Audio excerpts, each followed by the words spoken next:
Welcome to Keeping Score. I'm Rick Horrow. Each week we bring you insights from the playmakers, deal makers, and rule makers in the world of sports. I'll give you my take on some of the items of the week using my 30 years of experience doing deals for teams, leagues, and players in the $750 billion business of sports. Plus, we'll talk with a central figure in the sports world. The views expressed in this podcast are my own and do not represent the views of Reuters. Let's get started. $15.7 billion. How much sponsors are expected to spend on sports in North America this year, up 5% from 2015. That, according to a recent report put out by IEG, a unit of British advertising giant WPP. The growth driven by corporate interest in supporting international expansion and sponsorships in every category globally seen climbing about 5% to $60 billion.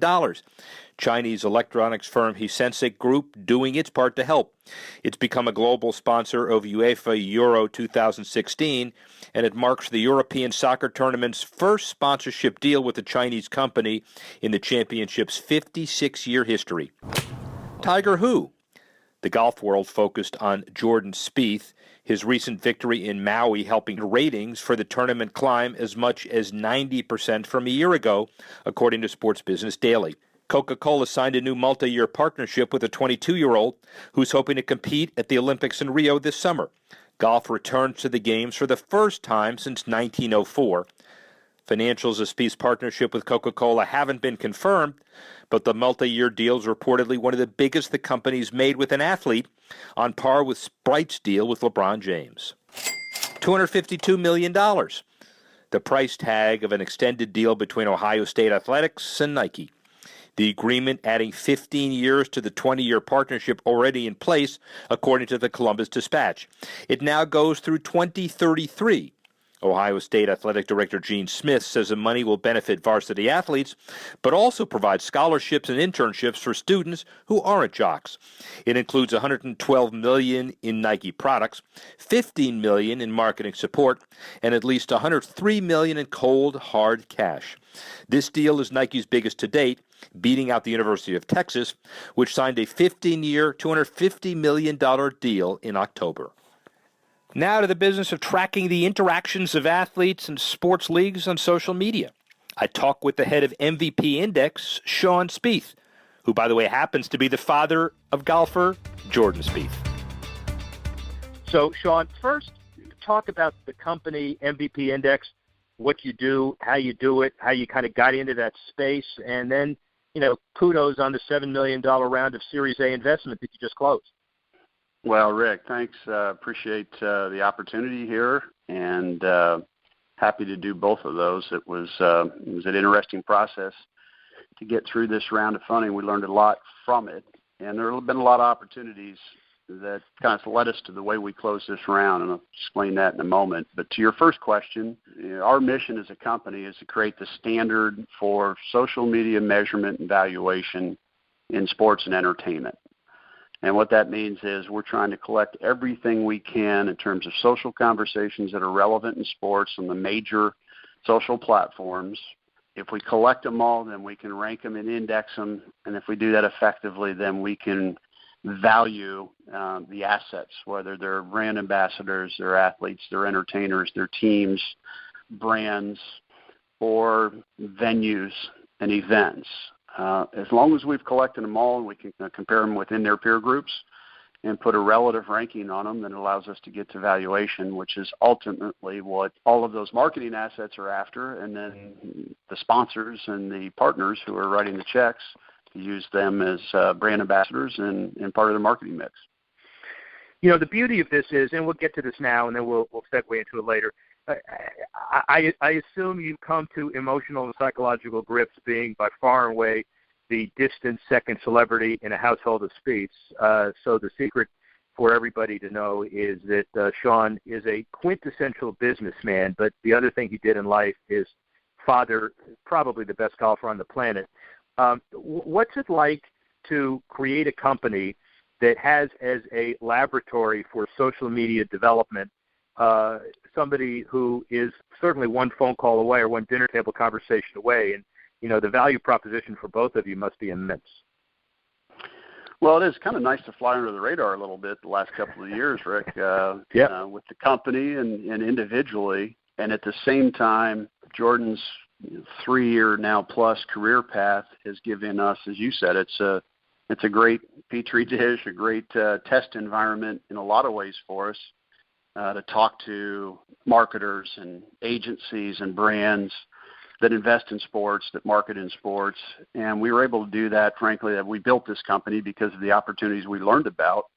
Kyle Nelson, co-founder, along with me, and we spent a good 6, 7, 8 months asking questions of brands and agencies and marketers about social and valuation and how they're leveraging digital and social within sports. So we learned a lot. We had an opportunity to talk to people because of Jordan's opportunities, early success, to probably expedite some of those conversations, have a little credibility going into some environments that really sparked an interest for maybe not the reason we were there for, but it allowed us to evolve in time together and really learn some important things for our business. And I will attest to the fact that knowing you for plus 3 years, the first set of meetings, it wasn't a secret, but Jordan Spieth doesn't drive the conversations. Your technical acumen in a space that is ever broadening and widening drives those conversations. But on the other hand, I assume with Lagardère and Jay Danzy and working with Jordan's agent side, it's good for them to draw on your knowledge on how to get ahead of the curve in social media as well. Well, absolutely. One of the motivations I had and for helping put this company together and founding it, co-founding it with Kyle, was to help young athletes, help young talent, athletes, entertainers, musicians, maximize their brand value, not just for themselves, but for the partners they go to market with.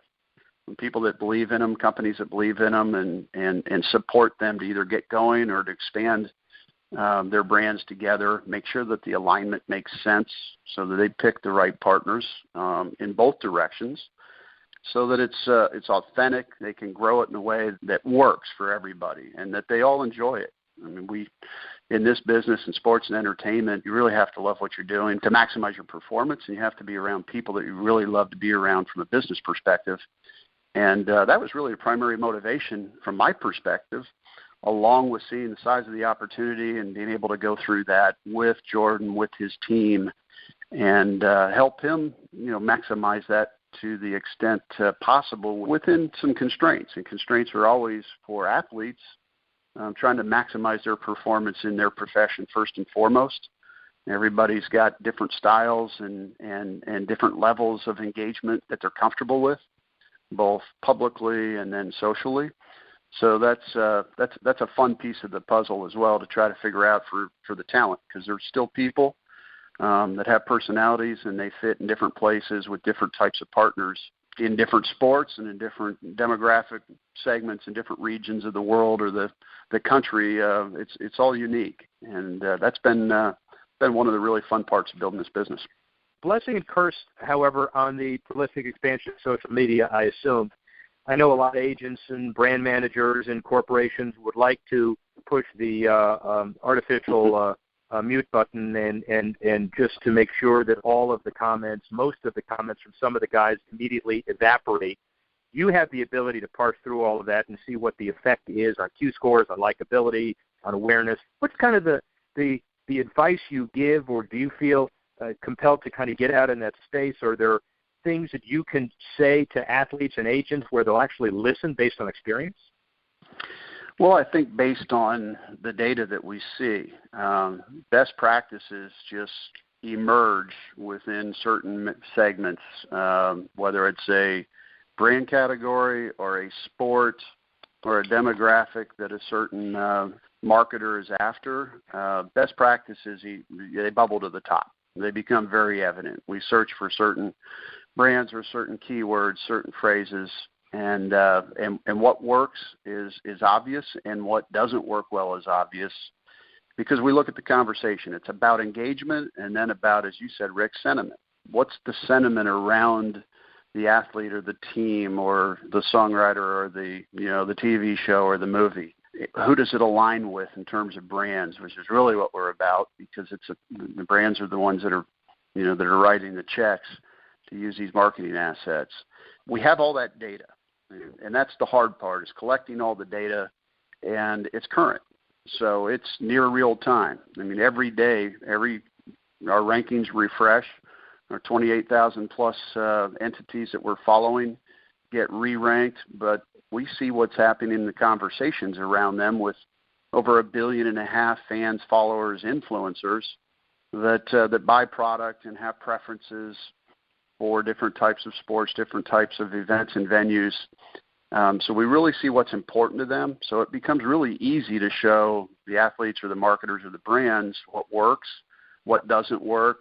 And it's not really necessarily just good versus bad, but it's, really what are the little tweaks that you make to really take off with a campaign or authenticity, and bringing multiple types of brand ambassadors into the conversation, when it may be a football player that loves to play golf, or a baseball player who's a great tennis player, and you bring them into those sports within a brand campaign, and that crossover creates a lot of opportunity. The data's there. It's big data, though, so you have to be able to pull it out in simple, easy ways and segments and bite-sized chunks that really make sense for each of the users. And that's really what we're focused on right now, is to automate that process and make it easy to pull out what's important from the dashboard or from a set of reports for each of the users. Well, and that's really one of the keys, I guess, as you interpret, consolidate, and bifurcate the data and put it to work. Now that we know that within a couple of years, according to the Knight Foundation's studies that have been done, there are going to be more millennials that are using mobile phones by far than watching televisions. And so how do you monetize all this? It's nice to do good, and obviously this Series A investment reflects a very significant business plan. Is it advertising? Is it corporate involvement? Is it subscription? What does the future of the social media world look like as a business from your perspective? Well, I think it can be all of those that you mentioned. Our primary focus right now is to have the majority of the brands that drive sponsorship and advertising spend in sports and entertainment as clients. Allows us to become the de facto standard. How do you monetize that? Well, you sell data. So there's a subscription model. It's a SaaS platform. There's data available, and we sell that on a monthly or an annual or a multi-year agreement subscription. And if the client has the wherewithal and the talent and the time and the team to go ahead and pull the information that's relevant for them and the value out of the data, they can do it on their own. They can use the agencies that they're already aligned with, who are sometimes for the most part, doing the activations and the campaigns for them. And in some cases, they ask us to make sense of the data and provide the reports. So from a monetization perspective, we want recurring revenue. The subscription, recurring SaaS subscription is the core of that. After that is repeatable reports and dashboards that are templated so that we can provide similar types of solutions for customers within a similar brand segment or within a similar industry segment. Most of those want the same kinds of information. And then also provide different types and different levels of access and data to different levels of decision makers within an organization. CMO may just want some alerts on things that are significant movers, whereas the activation team wants data today and tomorrow night, about how the campaign's going and where they can adjust and really optimize it based on the results that we're seeing from the whole environment, the whole ecosystem around that campaign and that brand and that marketing effort. Don't you find it the least bit ironic that the data will be interpreted by a whole bunch of different people and a whole bunch of different advice, and you happen to have sired probably the one person who may be the saving grace for golf, and he's probably the least likely to have to provide any advice that you give? What do you think of that irony? Everybody's unique, as I said earlier. Some people want to go practice their craft and make a living doing that and minimize their outside involvement with, potential partners, with brands, with the media, et cetera. Other people absolutely thrive on that. And you use the context of golf and people like Ricky Fowler and and Bubba kind of surface as guys that just love, and John Daly just love to engage with their audience. There are others that don't want to engage at all, and that's just fine. This is an opportunity. It's an opportunity to build a brand for each of those individual brand ambassadors or teams, to grow the value of that brand, and then do what they want with it in terms of leverage opportunity. So, yeah, it's a little ironic, but we didn't set out to help them make a decision as to how they use their brand value, just to show them what it is and expose opportunities that they can exploit and or grow if they choose to. And then give all that data to the marketers and the brand marketers, and both the representatives as marketers and then the brands as marketers, to allow them to go figure out, what deals make sense and at what dollar levels. Final question the world wants to know: at what point did your kid start beating the heck out of you on the golf course, and at what point did you know he was going to be something special? Well, those are two different times, unfortunately. Answer both. He started beating the heck out of me at about 12 years old, and it was a couple of years later where it became evident that he had a chance to be really good. And it wasn't until very recently that we had any idea it could happen this fast to this level. But all three of those, I guess, Rick, are really good things and were really fun times and experiences to go through. Well, fun times, but also he's a great athlete, but even more important, a great ambassador to the sport. Sean Spieth, MVP, founder and CEO. We'll talk to you soon. Thanks for listening to this edition of Keeping Score. I'm Rick Horrow. The producer of the show is Alex Cohen. Audio producer, Adam Wiesen. Technical assistance provided by Jamie Weber, Tanner Simpkins, and Carlos Waddick. The executive editor of Reuters Digital, Dan Colarusso.